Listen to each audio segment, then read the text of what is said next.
I'm so happy that we have this ability now, that we have guests from not only from MSI. And on this community sharing, we can have people, so today Piotr, Trojanowski, who bring their experiences, their knowledge, their ideas that they gathered somewhere else. And they can share them with us, because if you can see it, you can become it. If you have some information you get it into your toolbox, you can try it with your team in your field. So without further ado, Piotr, I'm giving you back the virtual stage, and we are very happy to have you. Thanks, Veronica. Hello, everyone. Good morning. Happy New Year, 2024. I wish you have a wonderful and abundant year ahead of you, filled with joy, hopefully, a bit of success, but first of all, with fulfillment. And so don't forget to reflect on your personal goals and your personal trajectory. And let me now share the screen. So I've prepared some slides for today.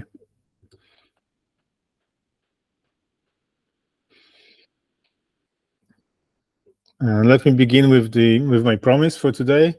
So in 45 minutes, you learn how to create extraordinary organizations and what the leadership has to do with this, and how you as employees can contribute to creating extraordinary organizations. And the probably most important part, after setting the context, is sharing a couple of tools really with you that I found useful in my career when working with organizations and with leaders to help them be better leaders. I'm sure you know some of the tools, but I'm also pretty sure you don't know some of them. So let's see how it goes. My name is Piotr Trojanowski.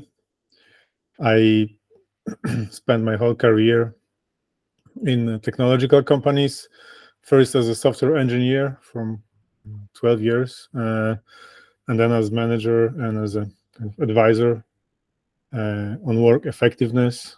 And my style is really, I like to take the holistic and systemic approach when working with organizations, build a broad perspective before acting. And probably today you're going to see what that means.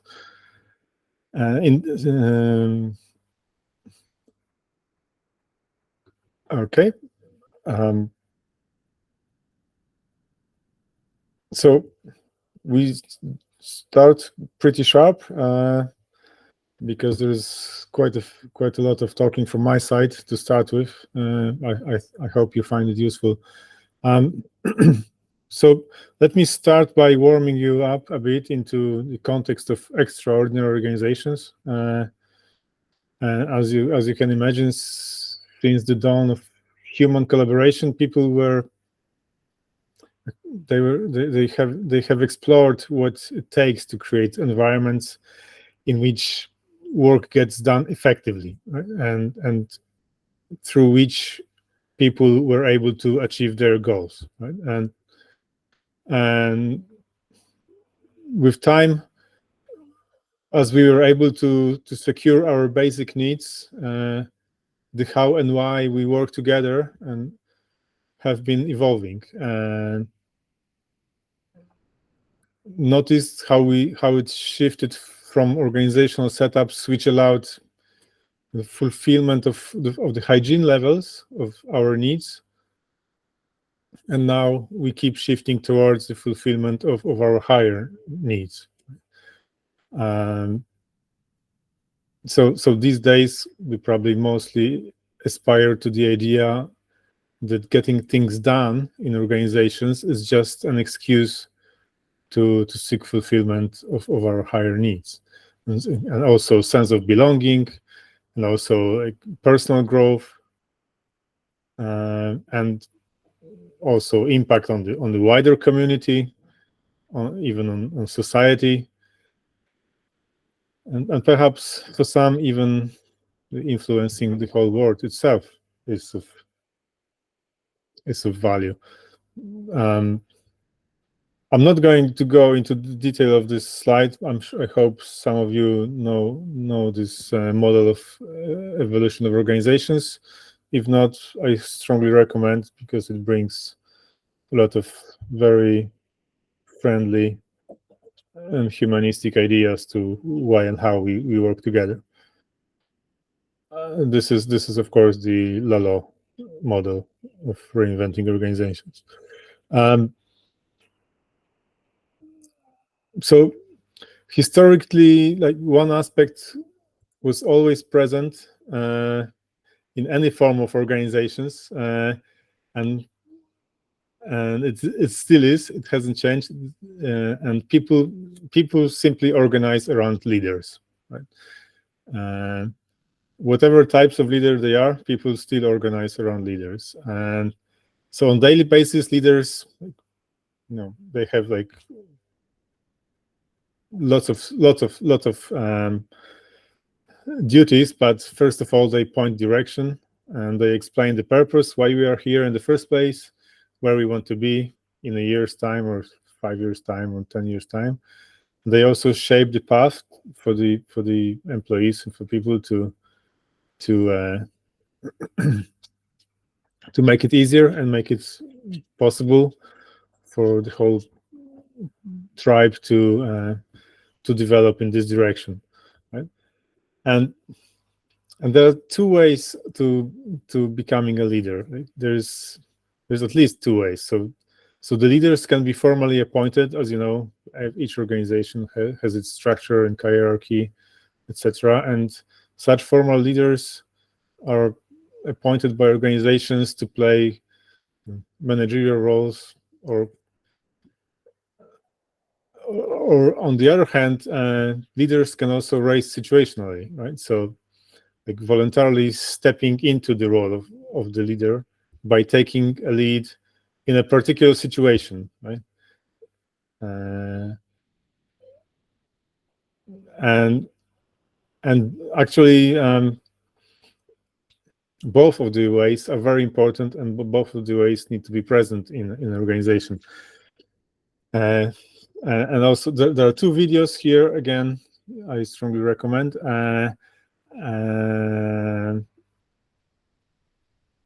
When it comes to informal leadership, so the left-hand side video presents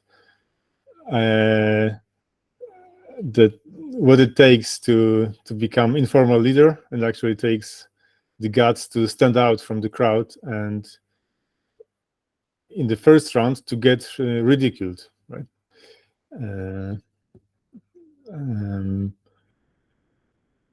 And of course, the dynamics of the two types of the leadership, they vary significantly, right? Because one is formal, the other is informal, but still they are equally important for organizations. And it is worth noticing that leaders, depending on their approach, they kind of have power to create both followers or more leaders, right? And probably the right-hand side video, as David Marquette defines it, leadership is embedding the capacity for greatness in the people and practices of an organization, and it's decoupling it from the personality of the leader herself or himself. So, in my opinion, the value of leadership is exactly in the capability not to create followers, but also, of course, it's important, but also most importantly is in the capability of creating more leaders, right? And of course, we are not talking here about this senior management, top tier leadership, but we are talking about daily leadership and team leadership, and even within team leadership, which is usually peer leadership, which is very much situational.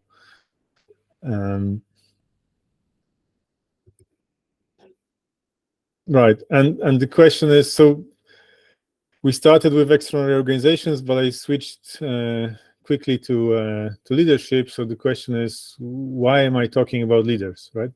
And as you might have guessed, there's a relation between leadership and culture, organizational culture, and the relation is that leaders actually create culture, right? So this is the key to have in mind, and to when you are a leader, where you want, and when you care about your organization, is that actually what you do as a leader gets reflected in people's behaviors, and in the way how they act on a daily basis. So whatever they do, and especially the style that leaders use, will be reflected in the kind of unwritten DNA of a company, right? As a pattern of what tens or hundreds of people, sometimes thousands of people, will consciously and also subconsciously mimic in their behaviors on a daily basis, right? And also what principles they stick to, and in what values they convey, right? And because of this relation, and this is clearly a causal correlation between leadership and culture, I invite you today to explore the area of leadership a bit, and of course the tools for working with leaders as a consequence.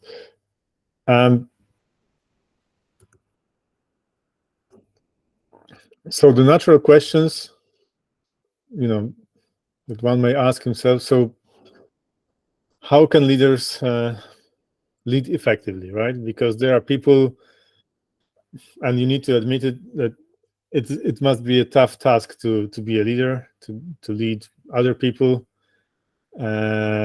given all the complexity of human relations, all the pressure of organizations, all the expectations from the organizations and from the people that they want you to fulfill, right?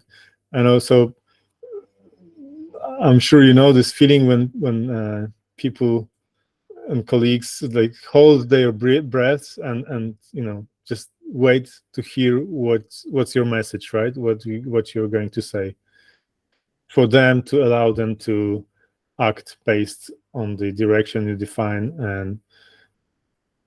and and towards the goal you define. So, and I'm sure today there are people who know this experience. If there's anyone on the call who would like to share maybe an example of how it feels, how it felt, maybe a specific situation from MSI or other places, just feel free to interrupt me, and there's clearly a space for you to also participate into this conversation. So clearly, with all this pressure and expectations, it's difficult for leaders to decide where to put their hands in. What topics are important? Which areas I should focus on? And the natural question is how to help these people shape their agenda, right?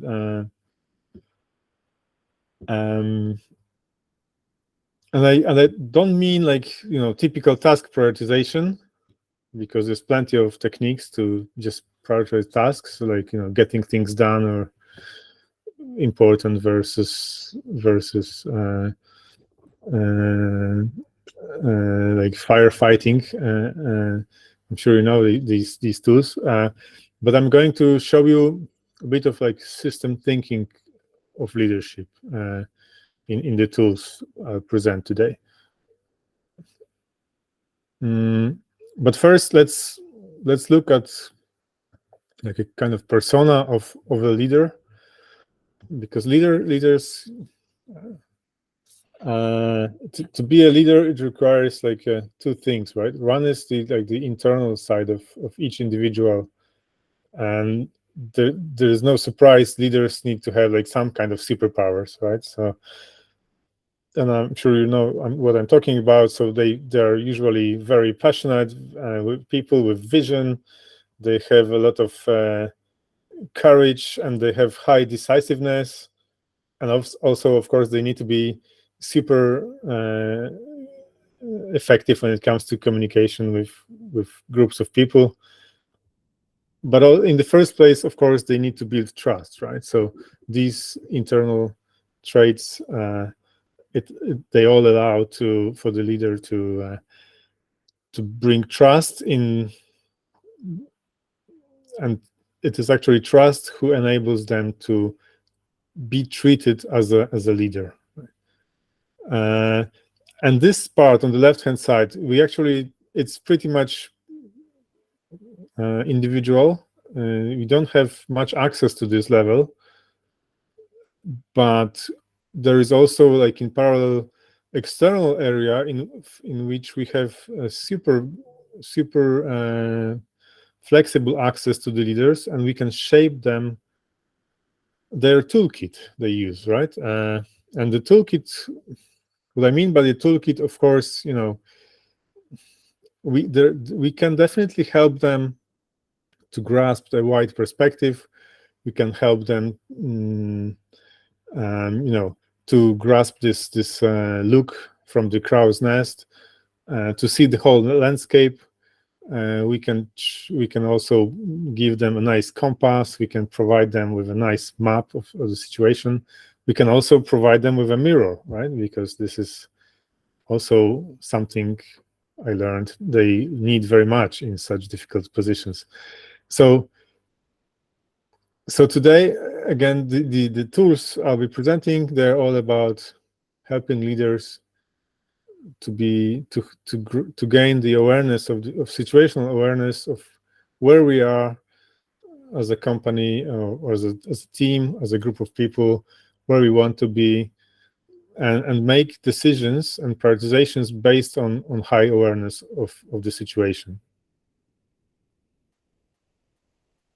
And of course, the first tool, this is, as you might expect, this is design thinking.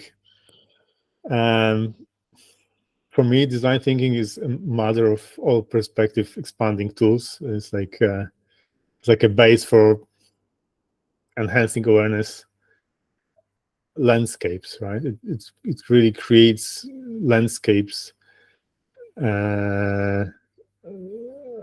that are wider than the usual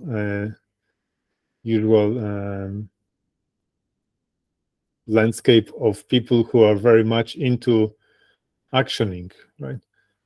So the design thinking helps you step back, and all the tools that I'll share are based on the idea to hold on your actions, suspend your actions for a while, take a step back, look at the situation from a wider perspective, see what's important, and then start acting, right? So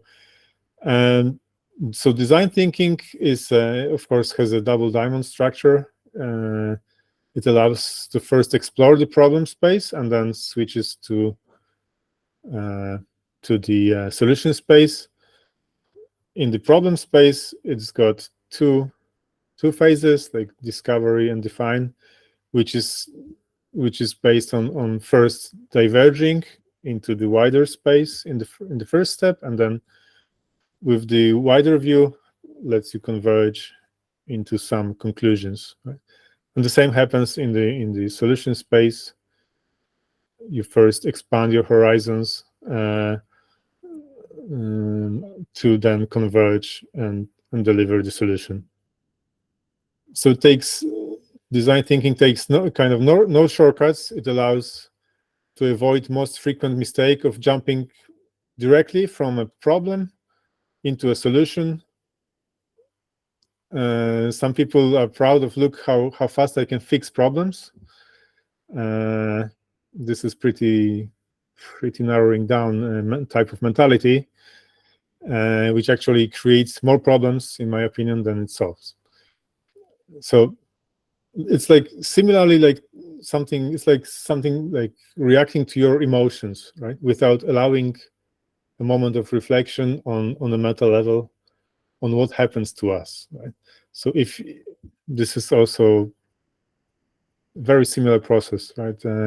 This tendency and to act in kind of urgency, right?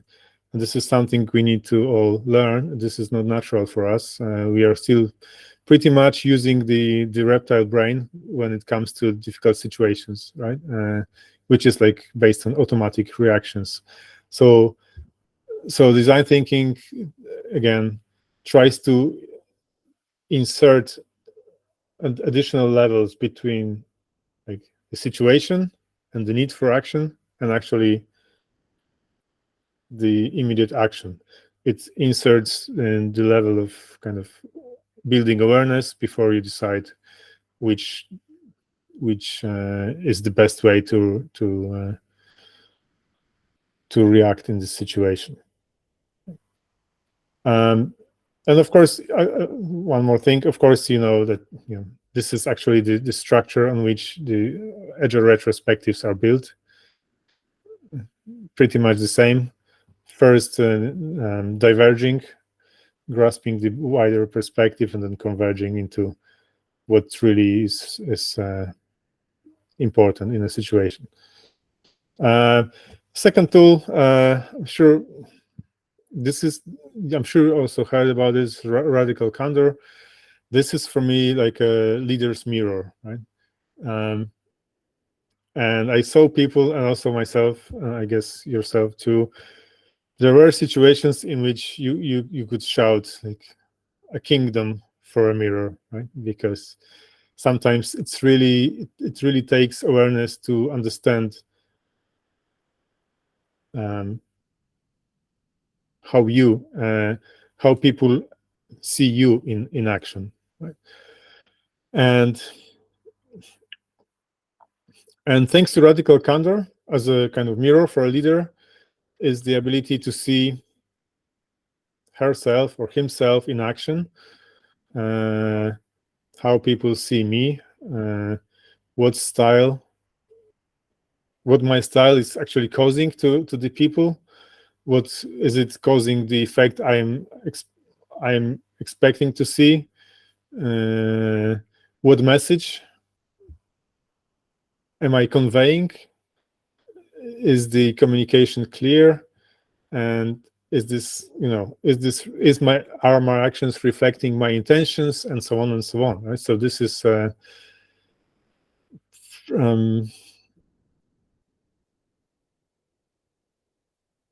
very important to step back, to have a look in the mirror if you are working with a coach or some kind of advisor, or you have a peer colleague that you treat as a kind of your sparring partner for discussions, to give you some feedback, really understand what kind of a leadership you are presenting to the people. And of course, you can easily like identify and name like worldwide known leaders in a big corporations like Google and Apple and Microsoft. So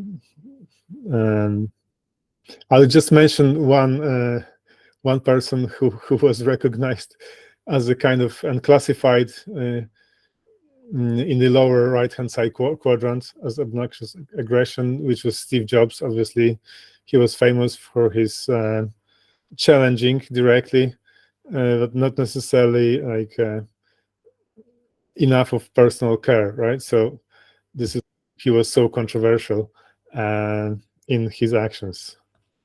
I can see there's some hands raised. So. Yeah. So this is something like this tool a leader can use to, I don't know, anonymously ask people like, where would you put me on this thing, or to find someone who can be your mirror.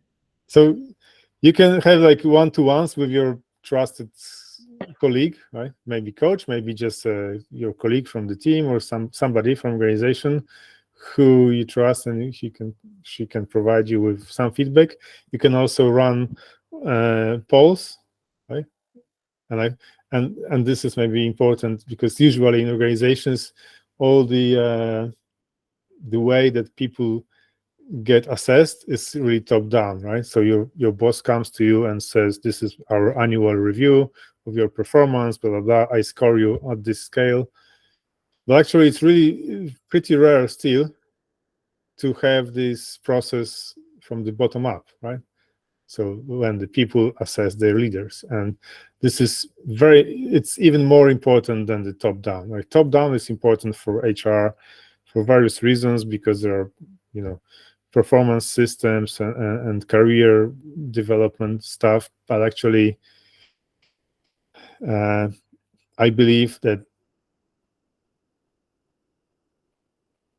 assessing the from the bottom up is probably more important, because the higher you are in the hierarchy, the bigger impact you have on the organization. And if it happens, it doesn't need to be formal, but it's a really healthy habit for a leader to ask their teams how they assess her style or his style, right? And it's pretty simple, as you can see, and you can use it in many situations.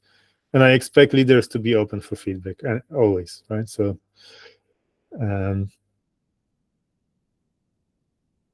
so this is again, I think everybody deserves mirror, and I think you kind of experience this many times in your life, even private lives, that it's very difficult. The most difficult way to spot is how to spot yourself in a situation. You can see others, you can see how they act in a situation, but to spot your way of behaving and how people perceive your message, this is the most difficult thing, right? That's why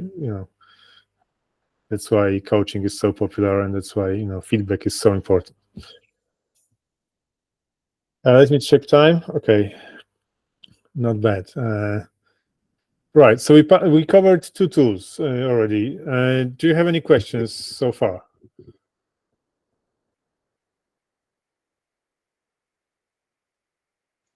Excuse me, one question to the bottom of this top-down arrow. What is written there? Because I think it is covered.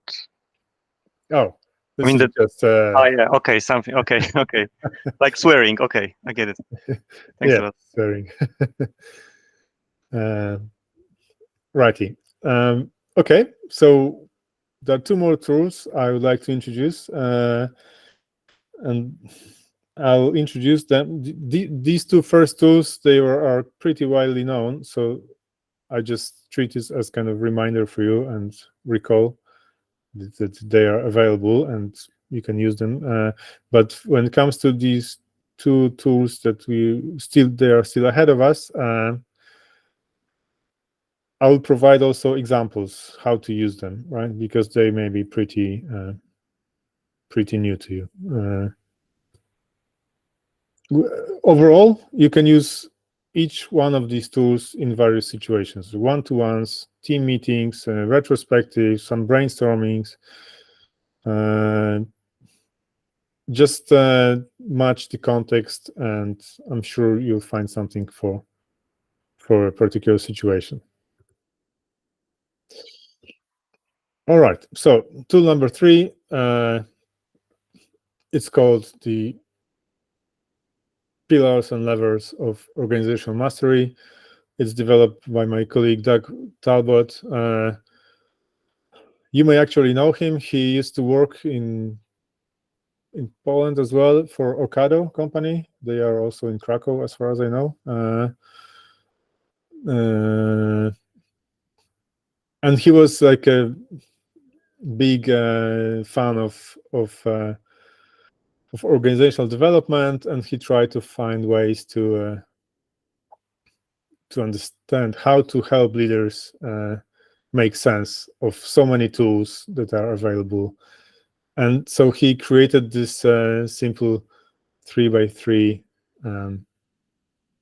matrix to help leaders to facilitate, to make it possible to facilitate discussions with leadership in an easy and clear way. So why I like this tool is because it is, in a simple way, it expands the framing from here and now, from this trap of reactive type of actioning, which is so easy to get fixated upon, into a frame of what actually is important. As Doug says, it's not about agility. It never was about agility. It's about creating great organizations. Right? And second, it's not about practices, but it's about leadership and systems that can create great organization. So as you can see, this tool introduces like two dimensions. One defines pillars of each organizations, and the other defines the levers which we can use to leverage the maturity of organization onto new levels of maturity, of greatness, of extraordinariness. So as you can see, there are three pillars. Of course, on daily basis, we talk in all organizations. There's always talk about being efficient, being effective, and about quality of what we do. And then there's also usually talk about products and customer satisfaction, measuring the product market fit, and all those UX techniques that I'm sure you're using. And the third pillar is about organization and culture, right? So these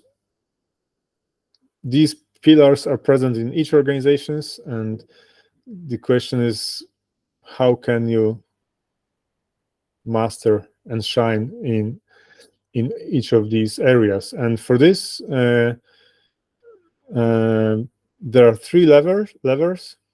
You can pump up what's happening in each of these pillars, and the levers are, of course, practices, the best practice. And, this is extremely useful, and I think agility brought a lot of great practices into consideration and into use. There is also systems like organizational systems, like career paths and recognition systems and incentive system and personal development and how we work together in terms of some kind of delivery framework. And there is also leadership as a lever for organizational development. And so this tool, I find it useful because it allows leaders to choose where they want to play their game, right? And it takes them from what's happening here and now, and my kind of focus on deep something. It takes them step back and shows them this is actually like a map, right? Another tool from the list, a map, and lets them see the whole landscape altogether. So seeing the whole landscape always leads to like higher consciousness and making decisions, right? And it doesn't mean necessarily that leaders should spend the whole time in this, left-hand side upper corner, right? And just talk about leadership and culture. This is not the way this tool is to be used. But of course, there are situations that requires talking about organizational culture and leadership, and of course there are situations which require interventions in area of practices, in area of efficiency and quality and products and services, right? So this is just a tool to help to make you aware and make your decision where you want to spend your time consciously, right? And by the way, there is original recording webinar by Doug Talbot on my YouTube channel, if you'd like to see his original version. But let's switch to how to use this tool in action. Right? So there are three ways to use it. So first, of course, And I may skip to another slide. The first, so I've got the post-its prepared. I'll use them as examples. I hope you can see what's written on the post-its. So the first way to use this tool is to ask oneself where I'm spending my time. So, for instance, if we wanted to do this exercise, for instance, why can't I drag this?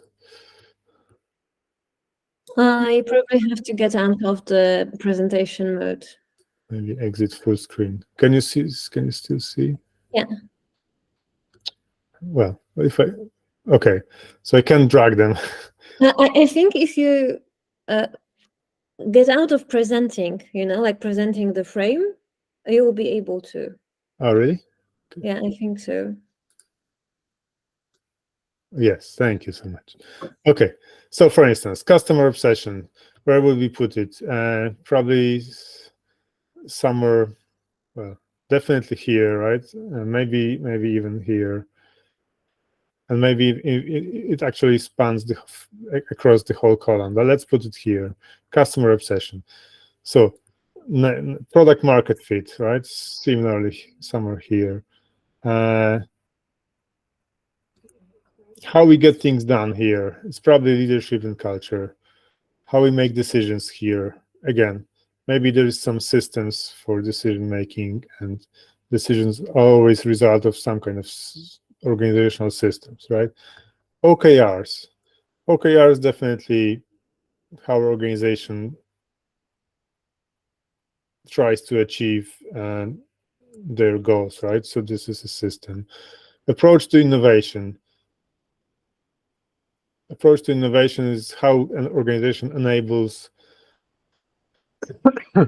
each employee to think not only about today, but also in terms of how will we work in a year's time, and how our customers will benefit from our work. So again, this takes leadership, this takes some systems. This is, again, of course, in the context of products, services, and so on. Where is, for instance, CI/CD practices? This is clearly here, right? This is very much about quality, efficiency, and practices. Where is Scrum, for instance, or Kanban, any other? It's probably practices and efficiency, and of course, products, how we create great products, right? Early integration, again, one of the practices. Career development, probably there is a system in your organization. Feedback on managers, again, this is probably somewhere here, and so on, right? So you just drag the items to the board. For instance, like pick like a few top items from the leader's agenda, put them on the board, and ask the guy, so how do you share your time between these activities? Which one is more important for you? From which action you expect to have bigger impact on organization, right? And how is the proportion of time related to the impact that you are going to achieve, right? And this simply, sometimes it causes like aha moment, like, oh my God, I'm spending too much time in on the practice level, right? While I should really focus on OKRs and how we do OKRs, or career development, whatever, right? This is usually what I saw, especially the first session is like really like awakening, right? And this is like, oh my God, I should be working here, not here, right? And so this is the first way to use it. The second way is, of course, like to compare two activities and to decide which is more important. So you can put You can formalize it. You can put some weights to these activities, but by expected impact, as I said. But it's pretty much, it's pretty much done as in agile estimations, right? Where is the impact? What's the size of this, and how much time do I expect? This is this kind of discussion. The third way to use it is to identify conflicts between actions in organizations, right? So this is like left hand of not doing what the right hand is doing. This is this type of relation, and sometimes there is clear conflicts between two systems or two actions or two things that people try to achieve, right? So for instance, like the personal OKR system and goals is not aligned with high priority projects that come from organization's portfolio. So you agreed with your line manager for some kind of personal OKRs, but then at the next at the quarterly planning, turns out that the scope that you need to commit to is completely separated or partially separated from your personal goals, right? So what does it mean? Like how to solve this conflict? And of course, people feel frustrated in these kind of situations. And it's really, for leadership, it's always about removing frustrations from people, right? How to make their work life as smooth as possible, as development as possible, and also at the same time as valuable to organization as it can be. And many times I saw that this tool helped discover that, for instance, HRs were doing something different than product guys or portfolio management guys, and the two systems were not pretty well aligned, and this was causing like some issues in the production, right, for the teams. So this is the tool. Any questions?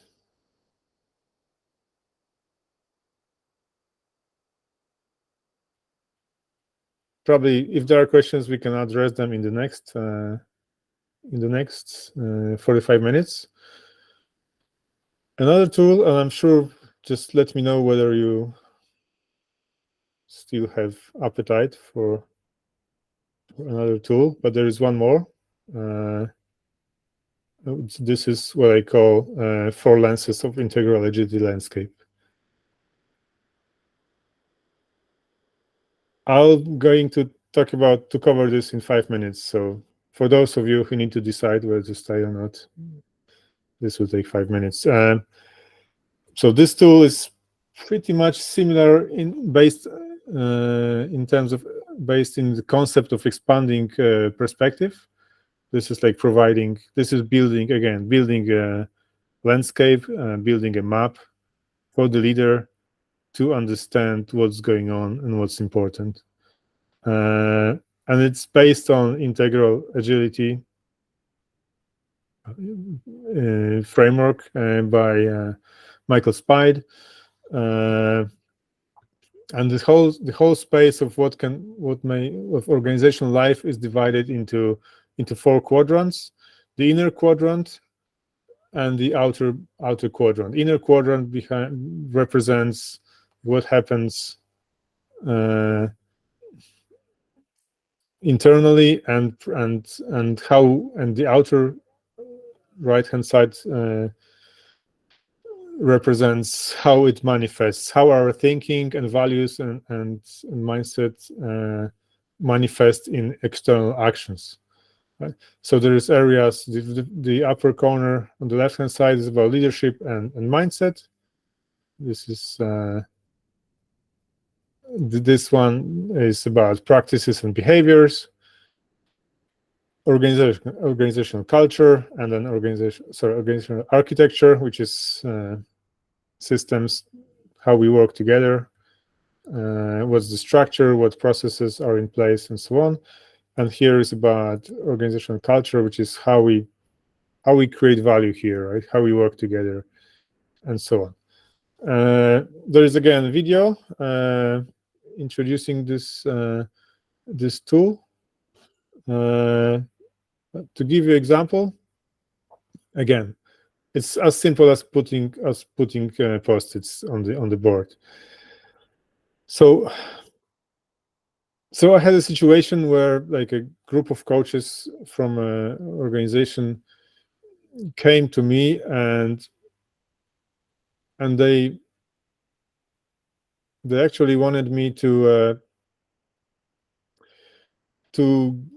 create a workshop about roles and responsibilities, right? And it's quickly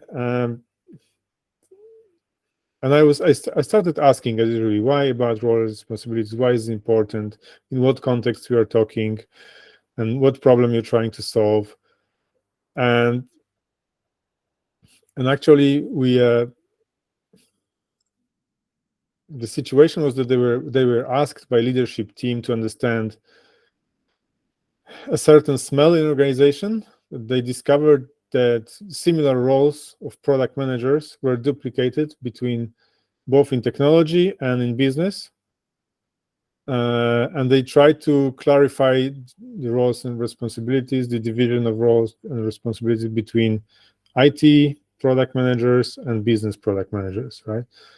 And so we started, so this was like the starting point was, we are, as a company, we are getting more structured and more standardized, so we need to eliminate the conflict in these two roles, right?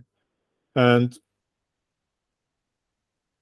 how it ended, we identified a lot of situations in which these conflicts were arising. So of course it was iteration planning, it was managing the value streams, delivery trains, and so on. It was also about business IT relation maturity. It was about personal style of leadership, because the company was hiring a lot of external consultants, and there was like a variety of personal styles, and it was of course about portfolio management, the prioritization of initiatives, which in fact all these areas were contributing to the tension, to the friction, not necessarily the definition of roles and responsibilities, but all these aspects of organizational life. So we actually decided to inspect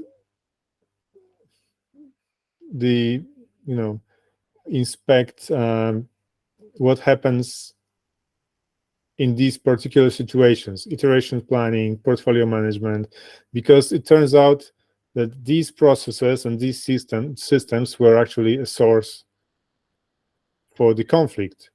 It was less about roles and responsibilities, because when people can always work together and they could work their way out, but apparently there were organizational systems which were causing a friction. So as a result, there were interventions in how they prepare to iterational planning, how they contract across teams, what is possible to be done in the given quarter, and what needs to be done. Of course, portfolio management was, again, there were improvements in portfolio management identified, like the process of establishing priorities in the first place required intervention, and so on and so on, right? So from this narrow framing, they were looking at the problem. They wanted to solve the problem directly, but when they drew this picture, they said, all right, so maybe we take a step back again, look for the wider perspective, and then decide where our interventions needs to happen, and where do we expect the biggest impact of the interventions. All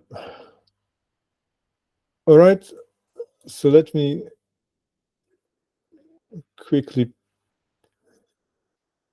park the speech. So my promise was to give you some ideas on how to create extraordinary organizations, and in my opinion, it leads through leadership and the awareness of the leadership. And I showed you a bunch of tools that are in my practice that were very useful in many situations. Of course, one thing that I wanted to ask from my perspective, that there is no limit to the size of the container. There is no limit to the perspective, to the widening perspective, right? Some time ago, I thought that the biggest container in each organization is the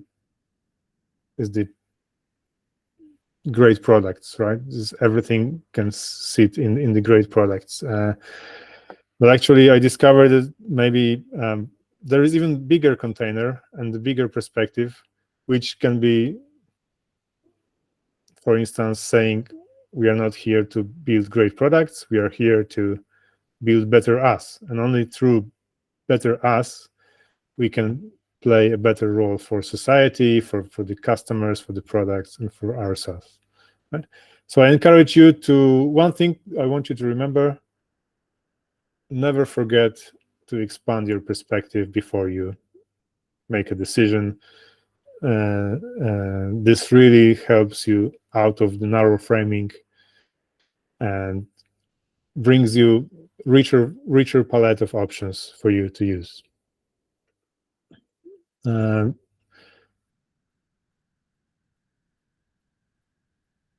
Be the change you want to see in the world. And think of what's important for you, especially in this new year. I want you to stay in touch. And if you liked it, especially if you liked it, stay in touch. I'm here to help you.